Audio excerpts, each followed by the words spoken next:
유튜브 노음성 한국사에서 수험생활에 대한 많은 이야기부터 한국사에 대한 재밌는 이야기까지 더 많은 것들을 확인하실 수 있습니다. 구독, 좋아요, 알람 설정 부탁드립니다. 그래서 6명의 노인네가 등장을 해요. 그래서 6명의 노인네가 길을 가는 거야. 막 이러면서 길을 가는데 저쪽 언덕에 그 땅에서 하늘로 붉은 빛이 착 올라가는 거야. 여러분 이런 거 보셨어요? 여러분은 많이 보셨지. 뭐 이렇게 무슨 축제 같은 거 할 때 보면 이렇게 위로 불 많이 쏘잖아. 불꽃쇼 이렇게 많이 하잖아요. 레이저쇼 뭐 많이 하잖아요. 여러분 많이 봤겠지만 신라 사람들이 언제 어떻게 그런 걸 봤겠냐고. 그러니까 신기하니까 힘은 없지만 이 노인네들이 거기까지 걸어가는 거예요. 그래서 막 이러고 간다고. 그랬더니 하얀색 말이 붉은 알을 품고 있는 거야. 이런 거 보셨어요? 신기하겠죠? 그래서 이제 이 노인네들이 멈출 수 없어. 그래서 어떻게 하냐면 그 말에게 가까이 가요. 그랬더니 이 말이 하늘로 승천을 하는 거야. 야, 볼만했겠죠? 자, 그리고 나면 그 붉은 알이 깨지는 거예요. 쩍쩍쩍쩍쩍 하고 깨지더니 거기서 아이가 나오는 거야. 그래서 이 혁거세라는 뜻이 뭐냐면 알에서 태어난 자라는 뜻이야. 그 다음 이 아이의 성씨는 알 수 없는데 그 알이 박처럼 컸다. 그래서 이름이 박혁거세가 되는 거예요. 그러면서 이 아이를 데리고 와서 그들의 왕으로 삼았다. 이게 삼국사기 첫 장의 내용이에요. 됐죠? 그래서 나중에 이거 뒤가서 써먹을 건데 보세요. 지난번에도 내가 살짝 이런 얘기 했던 것 같은데 이게 사르육천장이지. 그래서 그 삼국의 발전 중에 유일하게 대부분의 나라, 우리나라 역사는 그냥 무조건 다 오부족연맹이라고 그랬잖아. 근데 딱 하나 육부족연맹이 있어. 사르육천장. 이 할아버지들이 몇 명? 6명. 그래서 신라만 육부연맹이에요. 그래서 나중에 이 귀족 회의의 이름이 뭐가 되냐면 얘가 육부회의가 되는 거야. 그리고 육부회의가 최종적으로 이름이 뭐라고 바뀌냐면 화백회의라고 바뀌게 돼요. 그래서 신라의 귀족회의, 화백회의, 육부회의 같은 말이니까 기억해 두셔야 돼. 그래서 지난번에 제가 그 오부족 연맹할 때 이런 얘기 한번 했지. 고대 국가로 발전한다는 건 지방 세력들을 중앙에 땡겨 올린다 그랬잖아. 그래서 귀족 관료화 시킨다 그랬죠. 그러니까 수도에 머물게 하고 일정한 권역을 나눠주는 거야. 그래서 수도의 행정 편제를 얘기할 때 오부족 연맹은 수도가 뭐가 되는 거야? 오부가 되는 거야. 그런데 우리나라 역사에서 유일하게 오부족 연맹이 아닌 나라가 하나 있어. 누구야? 신라야. 그러면 신라는 구성이 어떻게 되겠어요? 수도가. 수동의 행정구역이 5부가 아니라 몇 부? 6부가 되는 거야. 누구만? 신라만. 됐죠? 사르육천장 얘기랑 스토리랑 같이 그냥 묶어두세요. 됐죠? 억지로 나중에 숫자 외우지 말고 나중에 제도사에 가서 다 같이 외우려고 그러면 또 억지로 외울 거 아니야. 자, 그 다음에 기말지 그룹인데요. 자, 기말지는 어떻게 되냐면 조금 전에 말씀드렸던 타레가 사실은 먼저 왕이 돼요. 타레가 4대 이사금이거든요. 그러니까 타레가 왕이었을 텐데, 그러니까 이 타레 집단도 이주민 집단이에요. 여기 이제 마지막 이주민 집단이에요. 그래서 타레 부모는 원래 그 바닷가, 그러니까 용왕의 대장쟁이였대요. 대장장이. 용궁에. 그러니까 이런 얘기를 통해서 말도 안 돼. 그게 아니고요. 뻥이야. 그러시면 안 돼요. 신화설은 그렇게 보는 게 아니라 비유와 상징으로 읽어주는 거야. 그러니까 타레 부모가 용궁의 대장장이었다는 말을 통해서 알 수 있는 건 뭐냐면 저 사람들이 어딜 통해서 왔다는 거야. 그래서 오늘날 학계에서는 뭐라고 보냐면 이 사람들이 배를 타고 오늘날에 포항 쪽으로 들어왔다라고 추정이 돼요. 그리고 난 다음에 그 모습들이 사람들 사이에서 계속 구전된 거지. 구전. 자, 그런데 이 타레 집단이 그러니까 용궁 사람들, 그러니까 바다 사람이라는 말은 뭐냐면 이 사람들은 뭐가 아니라는 얘기야. 원래 신라 지방의 토착 세력은 아니라는 거지. 가장 마지막 이주민 집단이야. 그러니까 이 사람들이 볼 때는 저 사람들이 바다에서 배를 타고 왔으니까 바다에서 온 거지. 용궁에서 온 거지. 무슨 말인지 되시죠? 근데 저 부모들이 대장장이라는 표현이 나오는데 그걸 통해 알 수 있는 건 뭐냐면 이 이주민 세력이 어디서 왔는지 모르겠는데 당시에 경주 일대에 살고 있는 토착 세력들에 비해서 금속 가공의 기술의 수준이 굉장히 높았던 것 같아요. 그래서 그 토착인들이 이제 요 새로운 이주민 집단들을 이렇게 사는 걸 이렇게 보면서 저들이 금속을 너무 잘 다루는 거야. 야, 그러니까 쟤들은 정말 다 대장장인가 보다. 그렇게 생각했을 거라는 거죠. 됐죠? 그래서 이게 마지막 이주민 집단인데 사실은 여기서 특이한 게 뭐냐면요. 여기서 왕이 먼저 나와요. 그래서 그의 아들이었던 타레가 4대 이사금이래. 근데 이사금이, 그러니까 타레 이사금이었을 때 그 경주 앞에 가면요.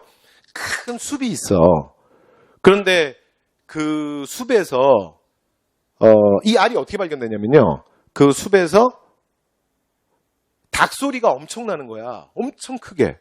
그래서 이제 숲속에서 닭 소리가 막 나니까 막 똑똑똑똑똑똑 이렇게 막 소리가 나니까 그래서 사람들이 이제 뭐 나무꾼이니 뭐 이런 사람들이 뭐 이렇게 어디서 닭이지? 그래서 그러고서 이제 그 닭 소리가 나는 대로 가본 거예요. 그런데 하얀색 닭이 굉장히 커. 근데 그 닭이 나무 위에 앉아 있는데 그 밑에 황금괴가 있었대. 근데 이제 닭도 신기한데 황금괴가 있으면 눈길이 가겠어 안 가겠어? 가겠죠? 안 가면 이상한 사람이지. 그래서 황금괴 근처에 가고 싶은데 갈 수가 없는 거야. 이 큰 하얀색 닭이 엄청 포악해. 그래서 가까이만 오면 막 공격을 하는 거예요. 막 똑똑똑똑 막 공격하고 그래. 그러니까 무서워서 갈 수가 없어. 근데 이제 닭이 계속 밤새도록 울어. 그래서 이제 그 얘기가 나중에 신라의 왕 탈의 귀에까지 들어가요. 그래서 신라왕이 이렇게 닭 소리로 백성들이 괴로워하는데 내가 직접 가겠다. 그리고 이제 군사를 거느리고 가요. 숲속으로 가. 그래서 그 숲의 이름이 뭐가 되냐면 닭이 울었다. 그래서 닭개자를 써서 계림이 되는 거예요. 이게 나중에 뒤가 살 건데 여러분 경주는 이름이 되게 많아요. 여러분들이 알고 있는 설아벌, 셔벌, 사라, 사로, 사리 이런 이름 말고도요. 우리가 나중에 뒤에서 보게 될 계림이라는 이름을 또 기억해 주셔야 돼요. 그래서 계림은 경주, 금성을 지칭하는 말이야. 나중에 김대문이라는 사람이 글을 쓰거든요. 김대문, 그러니까 고대 학자 중에 시험에 제일 많이 나오는 건 무조건 최치원이야. 그러면 최치원이 나오지? 그럼 항상 오답은 김대문이야. 그러면 김대문의 책 중에 나중에 문화사에 나와요. 그냥 편하게 들어봐요. 그러면 김대문이 책을 하나 쓰거든? 근데 김대문이 되게 유명한 책이 이름이 계림 잡전이야. 그럼 내용이 뭐겠어? 아니, 우리는 안 읽어봤지. 읽을 수가 없어. 당신 읽어봤어? 못 읽어봤어. 왜냐면 현존하지 않는 책이야. 근데 어떻게 읽어봅니까? 그런데 계림 잡전이야. 책의 제목이. 내용은 뭐겠어? 그렇죠. 경주에 대한 여러 가지 잡스러운 일들을 기록했겠지. 그래서 저는 기록할 전이니까. 됐죠? 그러니까 계림 잡전. 대충 무슨 내용인지 알겠죠? 나중에 나당연합군이 결성되거든. 그러면서 당나라와 신라가 연합해서 백제 고려를 멸망시킬 거야. 되감할 거야. 그런데 신라와 원래 당나라의 미략이 뭐냐면 대동강을 경계로 해서 대동강 이남은 누가 갖는다? 신라가 갖는다. 대동강 이북은 누가 갖는다? 당나라가 갖는다. 이게 미략이야. 근데 660년 백제가 멸망하고 나면 660년 백제가 멸망하고 나면 당나라가 본격적인 야욕을 드러내요. 그래서 당나라가 어떻게 하냐면 백제 땅에다가 도독부를 만들어. 특히 옛날 백제 수도였던 웅진에다가 웅진 도독부를 만들어요. 그랬더니 뭐 하는 짓이야? 그래서 신라들이 막 반발하거든요. 그랬더니 당나라가 이 웅진 도독부를 없애는 게 아니라 더 나아가서 663년에는 뭘 만드냐면 계림 도독부라는 걸 만들어요. 이러면서 이제 신라가 당과의 갈등이 커지는 거야. 그럼 봐보세요. 663년에 만들었던 계림도독부에 대해서 신라인들이 엄청나게 반발했는데 이 계림도독부는 어디에 만들었겠어? 어디겠어요? 그렇죠. 경주에 만든 거야. 이해돼? 네, 그러니까 나중에 뒤가 살 거예요. 자, 어쨌건 그 기말지에 알이 발견됐다. 그래서 경주에 또 다른 이름이 뭐가 된다? 계림이 되는 거예요. 그래서 이제 탈해가 갔는데 근데 그 닭이 탈해를 보자 나무에서 내려와서 신라 왕을 향해 머리를 조아리고 인사를 했대요. 이야, 볼만했겠죠. 그러고서는 닭이 날개를 펴고 하늘로 날아갔대요. 여러분 닭 날아가는 거 보셨어요? 그 닭이 날아갔대. 그러고 나면 뭐가 남았어? 황금괴가 남았지. 그래서 그 황금괴를 열어보니까 그 안에 뭐가 있는 거야? 알이 있는 거예요. 그래서 이 알에서 태어난 자가 바로 기말지예요. 그래서 알지라는 뜻은 알에서 태어난 자라는 뜻이고요. 이 아이의 성씨가 뭐야? 알 수가 없어요. 자, 그래서 그 알을 둘러싸고 있었던 금을 그냥 이 아이의 성씨로 쓰는 거야. 자, 그렇게 해서 만들어지는 게 여러분들이 알고 계시는 금씨가 아니라 김씨가 되는 거예요. 그래서 여러분 그 박석김이 세 개의 성씨 중에 여러분 요 그룹이 특이한데요. 이 세 개의 그룹 중에 왕위를 가장 늦게 계승하는 게 누구야? 가장 마지막에 왕위에 오르는 게 누구야? 이 김씨 그룹이죠. 그런데 이 김씨가 가장 오랜 시간 동안 신라의 왕위를 독점적으로 계승을 해요. 그리고 지금도 여러분 우리가 이걸 같이 쓰지 않습니까? 금자와 김자를 혼용해서 쓰잖아요.